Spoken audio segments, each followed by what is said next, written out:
Welcome to the Parenting in the Digital Age podcast. Many parents are concerned that their child might be falling behind. Others are just looking for ways to help their children thrive, not just in the classroom, but socially, and well into their future careers. Each episode, we explore the challenges facing parents in the modern world, from behavior, education, and nutrition to device and gaming addiction. We interview a range of leaders in the area of childhood development to help you successfully navigate parenting in the digital age. Here is your host, Jamie Buttigieg. Hello parents and welcome to Parenting in the Digital Age, the podcast that explores the challenges of raising kids in today's tech-driven world. In each episode, we bring you insightful conversations with experts to provide practical guidance for navigating the digital landscape and life as parents. Today we're joined by Jeff Tucker, a professional counsellor, national certified school counsellor and children's author. Based in Arkansas, Jeff is an avid reader and writer who combines his passions to advocate for children's emotional well-being. Through our discussion, Jeff will share insights on using literature to address complex topics and guide children through the challenges of life in the digital age. Jeff, welcome to the show. Please just start by sharing with our listeners what you do and what you're passionate about. All right. Well, thank you. First off, thank you for having me, Jamie. I just last month graduated with my PhD in counselor education and supervision. Congrats. That's huge. I'm taking it. I have a job that's starting in the fall where I will be teaching master's level students, both clinical mental health and school counseling. So I'm really excited to do that. My background, I've counseled people throughout the lifespan, and I've done it in both clinical and in school settings, but my passion was always in working in schools and in working with children and adolescents. And kind of as you referenced, I've always loved books, and the students I worked with inspired several of the books that I've written, including the one I'm really going to talk about today. And I used to live in Louisiana, and when I moved, I had to leave my job as a school counselor, and I definitely missed that a lot. But my second book was actually dedicated to a school that I worked at.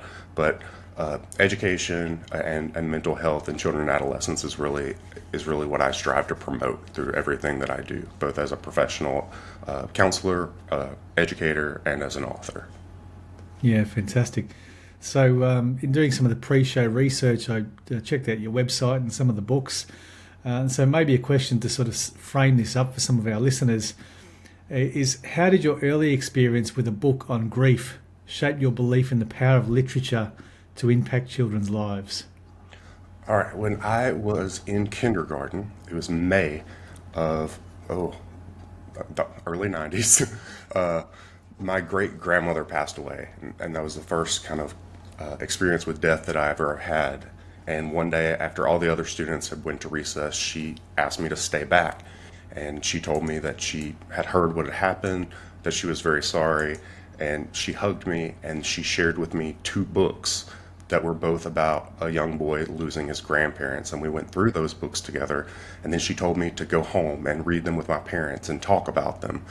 And the level of just kind of catharsis, release that reading those books provided for me, it always stuck with me.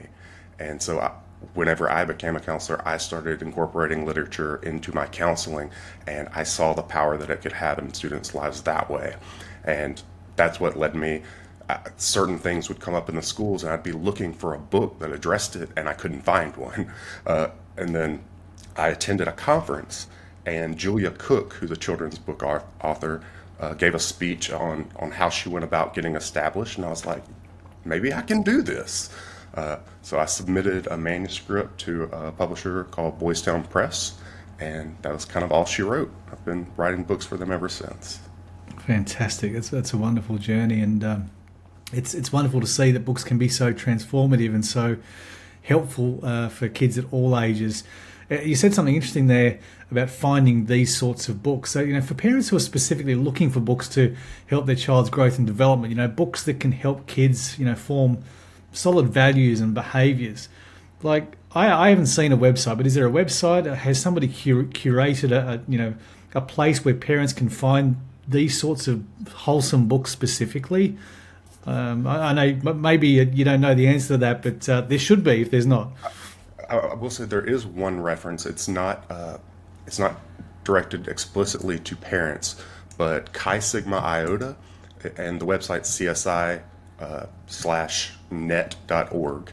It's not slash, it's hyphenated, but that's the International Honor Society in counseling, and they have what's known as the Counselor's Bookshelf, and they have a thing that for bibliotherapy that has reviews of different books, and some of them are applicable to children.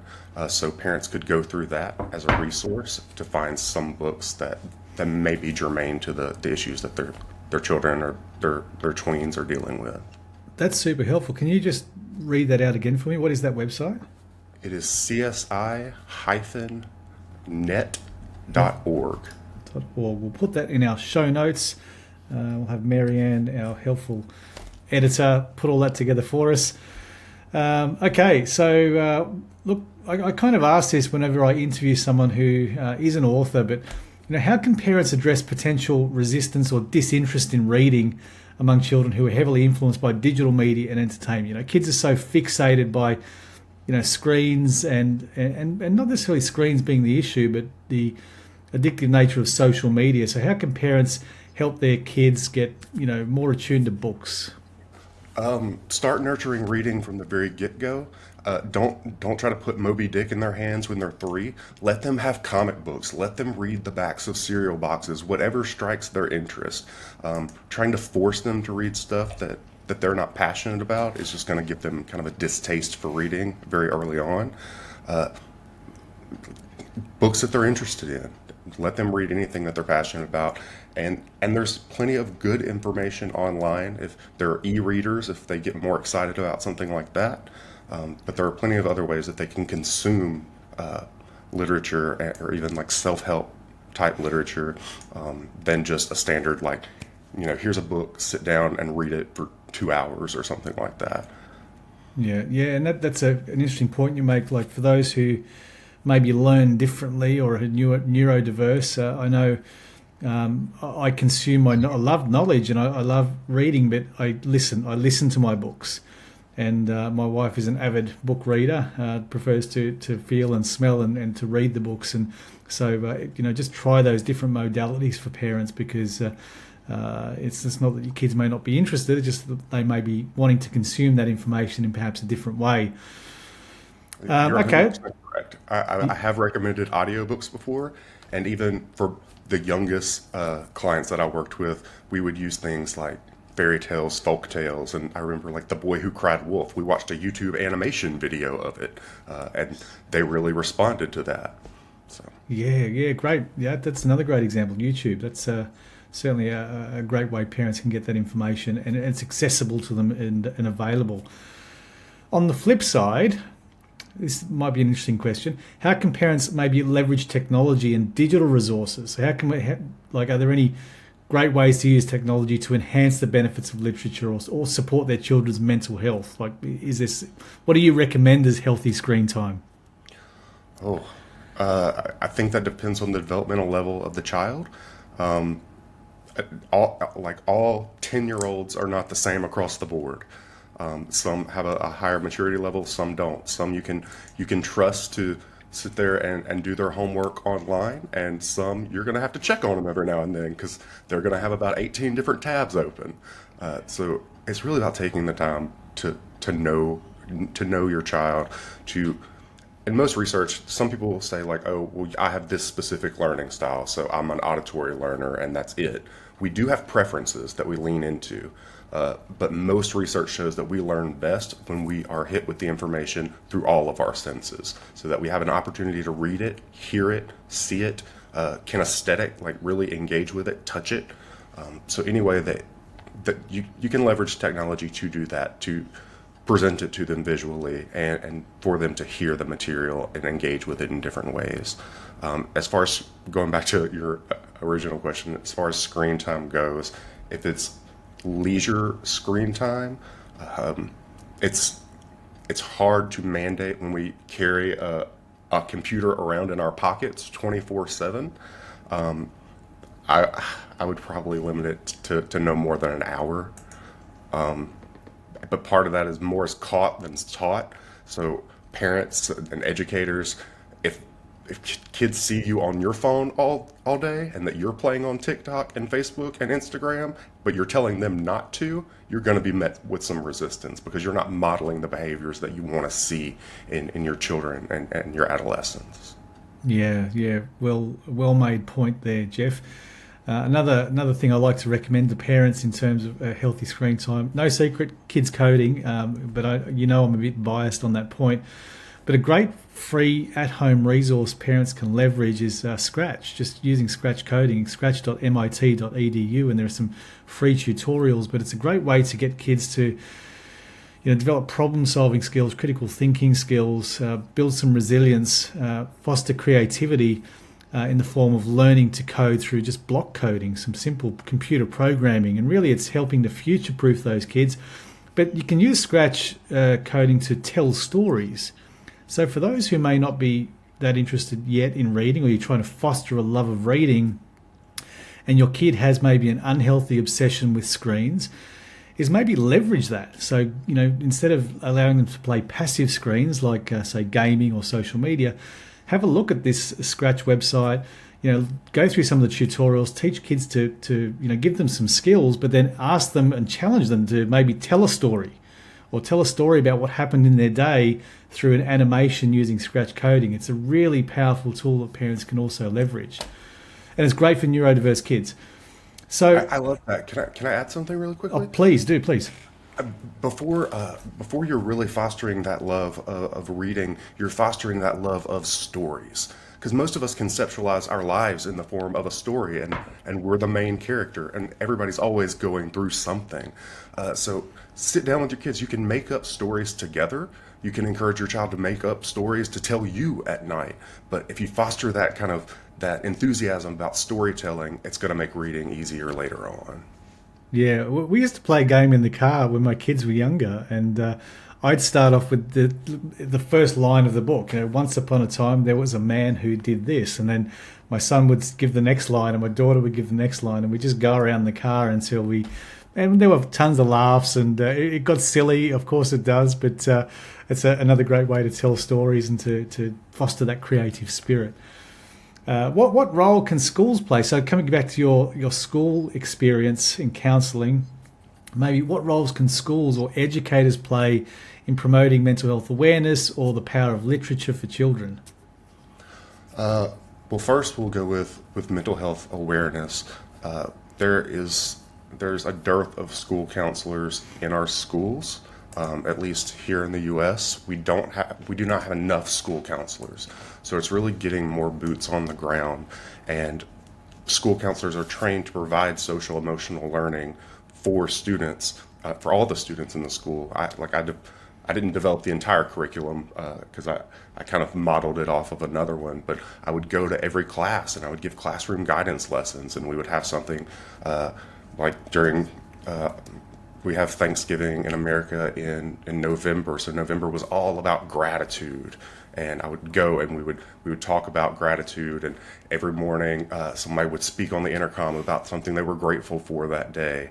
And October is bullying awareness, so we talked about bullying, and I actually wrote a book on bullying, and we would discuss that. And so really having enough school counselors in schools to address the social emotional learning development of our students is really critical.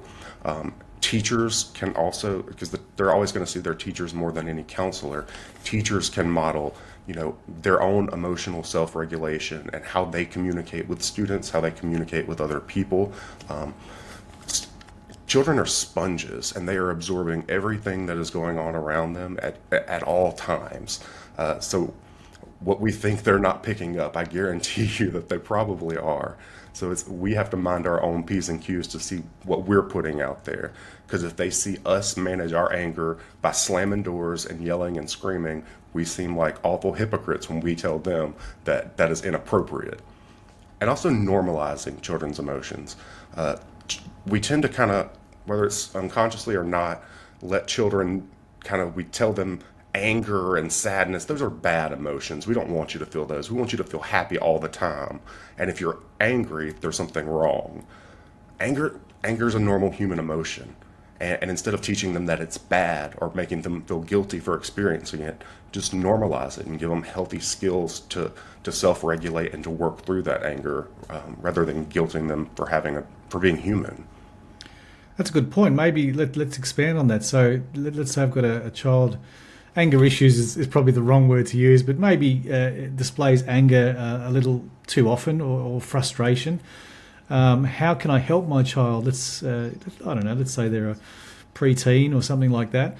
What tools can I give them? Or, because sometimes as parents, we don't know where to start. Like, we don't have a background in psychology or counselling, and perhaps that should be mandatory for parents before we have children. But, are there any tools or any advice or tips that you give to parents with that sort of challenge? So much comes down to talking about your own emotions and what you're experiencing. We expect children and adolescents almost to behave like mini adults. We're like, why do you feel this way? And they don't have the range of emotional vocabulary that we do. So anger comes up a lot, especially in young men, as a secondary emotion, because they're taught they're not supposed to show shame or their feelings are hurt or that they're sad. So kind of digging into where's this emotion coming from, and is anger really what the emotion is, or is that what the only emotion they feel comfortable expressing in the moment? Yeah. And also helping them address that with that emotion of anger, there's a huge spectrum from being mildly frustrated to being enraged, and how to recognize when we're on this end, because it's a lot easier to regulate it when we're just frustrated than if we sit with it long enough for it to become rage. Yeah. That's a great point. Tell us a bit about your recent book. Oh, okay. So I have written 3 books in this series. This is the most recent one. It's called Vinny the Brave. This one is about fear. In this book, Vinny, he says he's fearless. Everybody calls him Vinny the Brave. Like, he's not afraid of bugs or thunderstorms or stuff like that. But he has this secret fear of he's afraid to speak up in class. He's afraid to ask questions when the teacher goes too fast and he doesn't understand, because he doesn't want anybody to think that he's dumb or to make fun of him or anything like that. So his teacher notices that his grades are falling, that he's falling behind, and they develop kind of a secret code signal that he can give her, which is tugging on his ears, that when she sees that, she knows, okay, I need to slow down. Vinny's not understanding. Let me explain this in another way. And as the book progresses, his little code thing works for a while, but at one point he gets lost in a lesson and the teacher does not see his code, his little signal. So he summons the courage, he raises his hand, and he says that he doesn't understand. And what he actually found is like half the class is like, I don't either. And that's usually the case, is everybody, they suffer in silence. And it's really teaching children about fears and when to face them, when they're adaptive for us and when they're maladaptive. So if you're afraid of snakes, good for you. That's healthy. That keeps us from going and grabbing a snake and potentially getting hurt.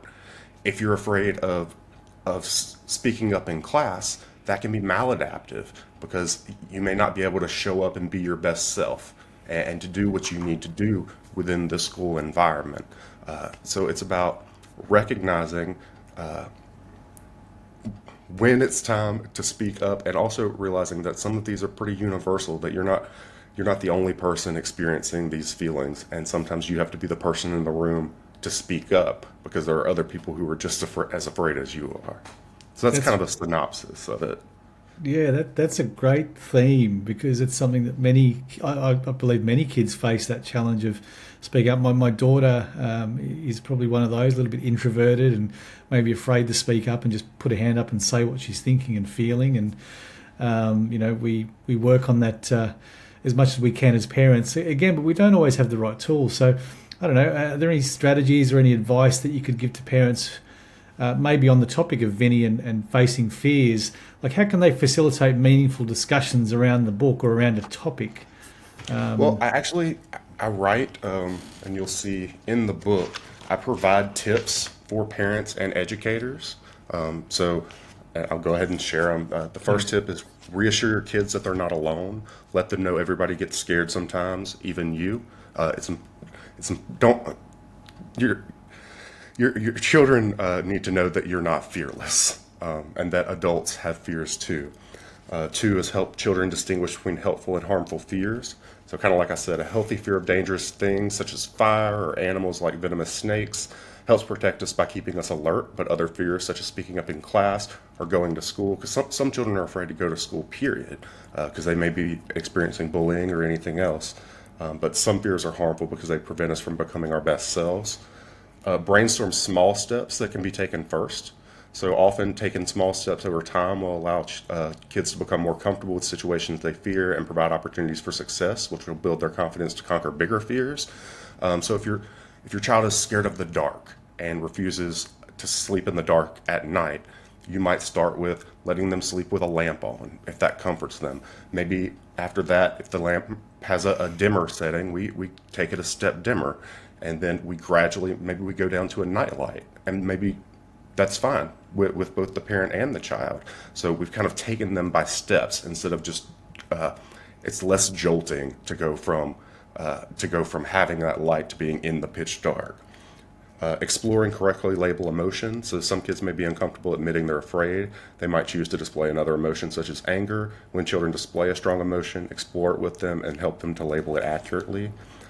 Ask children if or why they're uncomfortable speaking up in class. So teachers and parents should work together to address a child's fear, including role play exercises. So that's something you can do if the child's having this fear of speaking up in class. What class is it? What kind of things are they talking about? Practice with your child. Like, how might you ask that question if I was the teacher? Practicing assertive communication, creating safe spaces, and offering encouragement and praise. Remember to be positive and patient, and then leading by example. Show children there's nothing wrong with asking for help. If they see you asking for help, that's going to help normalize it for them and make them feel more comfortable asking for help. But if you're driving around lost because you're too stubborn to ask for directions, you're not teaching your kid by example that it's okay to ask for help. There's a lot to unpack in that. I want to share an example actually, like some of those strategies and tips brought something to mind. My daughter, who's 16, recently attended a leadership camp run by Rotary International. It's called RIPEN, Rotary Youth Program of Enrichment. And one of the things, she was quite anxious or nervous about going to this event. And the old father that I used to be would say, don't be nervous, don't be silly, let's just get on with it. Instead, over the years, I've learned to, change and normalize and accept and acknowledge those feelings or those emotions. And I said to her, how are you feeling about this? It's completely normal to be anxious.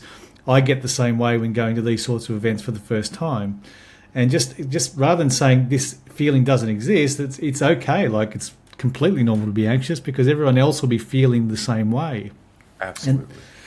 And then adapting the way we do things, kind of like Vinny did with, having a signal. Right? We didn't go straight into saying, no, you need to put your hand up and find your voice, but rather than find steps. And there was an example where, after the event, Monique needed to go back to the Rotary Club who sponsored her and give a presentation. And that was really daunting for her.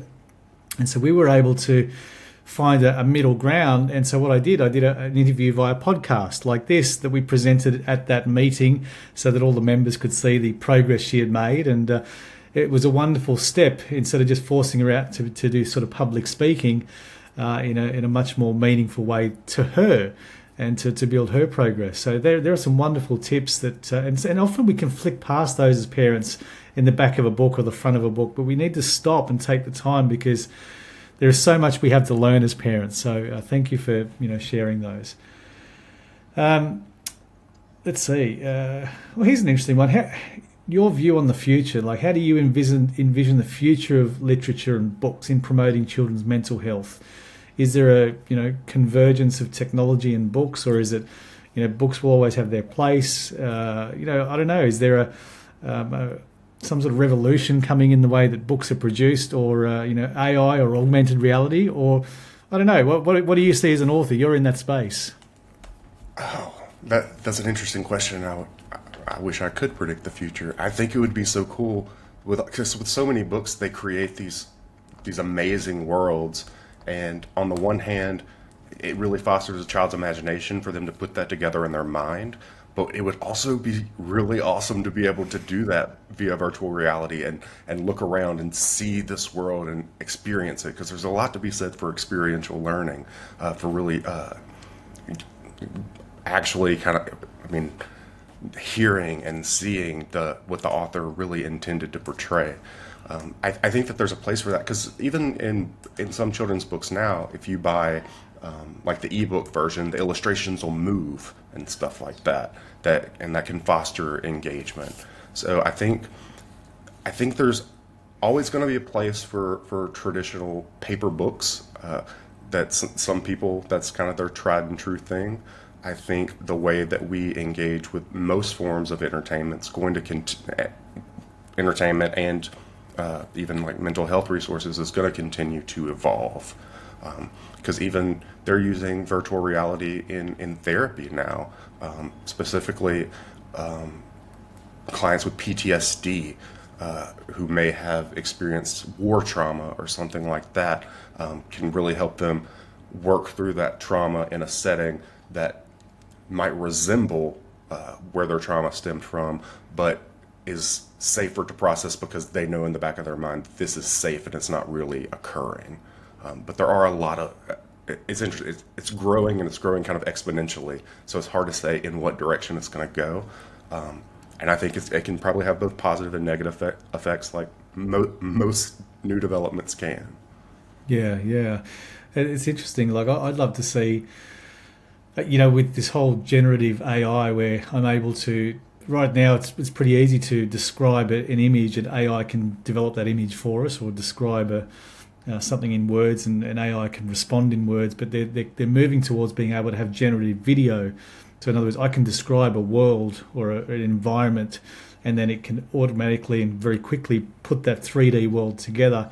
It'd be really cool to see books and that sort of generative AI thing come together, where, and it's almost a challenge for kids to describe the world they're seeing in the book, but then put themselves in that animation or that narrative, and really, helping kids feel that story as well, and become more emotionally connected to the outcome. So, look, I think the future's exciting. I think there are plenty of good actors in AI that, rather than bad, there are always going to be people that will exploit that technology, I suppose.